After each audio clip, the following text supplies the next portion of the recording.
Justin Herbert got drafted 6th overall by the Los Angeles Chargers. He got drafted after Tua Tagovailoa, who got drafted 5th overall by the Dolphins, and drafted after Joe Burrow, who got drafted number 1 overall by the Cincinnati Bengals. And now, even though Burrow suffered a season-ending injury, Justin Herbert has outperformed both of them. And I'm assuming today, as this is recording Sunday morning, he's going to break the passing touchdown record for a rookie, which was originally set by Baker Mayfield in 2018 with 27. Now Herbert has 27 right now, playing very well over 3,700 passing yards right now, only 10 interceptions, completing almost 67% of his passes. He's just been amazing. Even though his team hasn't been winning, like Tua has been winning well with the Dolphins, right? He's 9-5 right now, and Justin Herbert's only 4-9 with the Chargers. Like, that's not really that good, but the Dolphins have better coaching than the Chargers, right? Brian Flores is one of the best coaches in the NFL, in my opinion. And Justin Herbert's stuck with a guy who's most likely going to get fired in a year or two. And it's kind of crazy. Like, a lot of people thought he was going to be, like, the biggest, like, not the biggest bust, but he has the best chance of being a bust out of those 3 quarterbacks.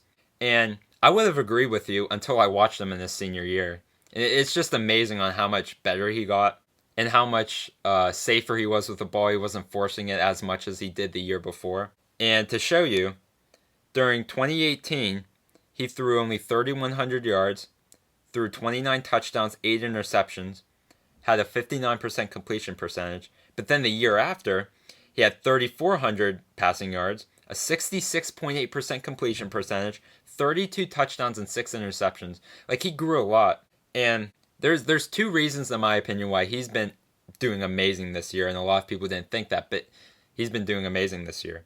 And reason number 1 is he stayed another year in college. Now, he had a lot of growing pains in 2018, right? Like, he had the size, he had the arm strength, but he was very inconsistent with the ball. But he was still most likely going to get drafted very high in the 2019 NFL draft.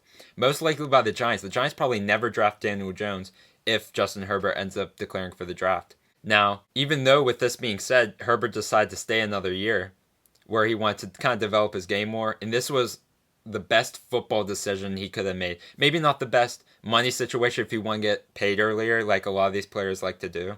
He made this decision because he wanted to be a better football player, and this totally makes sense. He was able to develop so much in his game. He was able to get that one more year to develop to where once he was in the NFL, he was ready. You know, he wasn't going to have a bad rookie year and then have to come off in his second year. He was able to get all those growing pains out of the way. He was able to play very well in the NFL, so far at least. Now, this also had to do with him winning as well. So, in Oregon, he only went 9-4 his junior year. He stayed with his senior year, and he went 12-2 in 2014. And this was a really good thing for Justin Herbert. You know, he needed that experience to win. He needed to know what it felt like to win and lead his team to 12-2, you know, nationally ranked. Like, they were very good that year. Now, the second reason why I feel like he's done very well in the NFL is that the Chargers are just letting him throw the ball a lot more than he did at Oregon. So what I mean by that is, right now, like, I know they play less games in college. Like, I know that, he's going to throw for less yards, most likely in college, than he would at the pros. But just look at how Oregon played football with Herbert as their quarterback. They ran the ball a ton. Now, Justin Herbert only had 400-some pass attempts each year he was like the regular starter, like as he played a lot of games. And that only results to roughly 30 pass attempts per game in a 14-game year. Now, that's not that bad, but it's not as much as a guy who is supposed to go high in the draft. You know, it's not like a Joe Burrow where he was passing 40, 50 times a game. Herbert was only throwing the ball like 30 times. They were relying a lot on the run. Now, this translates to the pros now. Like, the Chargers drafted him because they liked his arm. They liked how he played football. And if you pay attention to the Chargers, or if you pay attention to football at all, Austin Eckler has been hurt most of the year. They lost Melvin Gordon to free agency for the Denver Broncos, right? They didn't really have that running back who was able to carry the load for Herbert. So they just let him throw the ball. He's been throwing the ball way more than he did at Oregon. He was able to show off his arm. He was able to make so many plays that he didn't make at Oregon because they wanted him to play more safe than to his best ability, which was just to throw the ball in tight coverages, to read the defenses. Like, he was never able to do that with Oregon. Now, I feel like, going back to whenever I said like he was right to play another year in college, I feel like if he got drafted by the Giants, you have seen a lot of similar production to Josh Allen his rookie year with the Bills, right?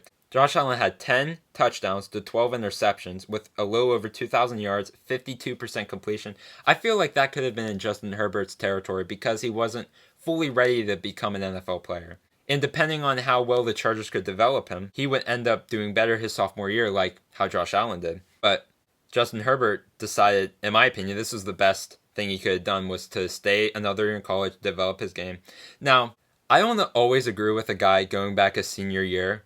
So, for example, Sean Oakman, he did really well his junior year with Baylor, was projected first-round pick. He ended up staying another year in college, and he ended up not nearly having the year he did the year before. And he ended up having a lot of false allegations that really hurt his draft stock. Even though they were false, it really hurt his draft stock. He went undrafted. But for a quarterback, it's a lot different, right? The development is way different for a quarterback than it is for a defensive end like Sean Oakman was. You need to make the best football decision. If you feel like you're ready to be an NFL player, you do it. Because, like, for another example, like Dwayne Haskins, right?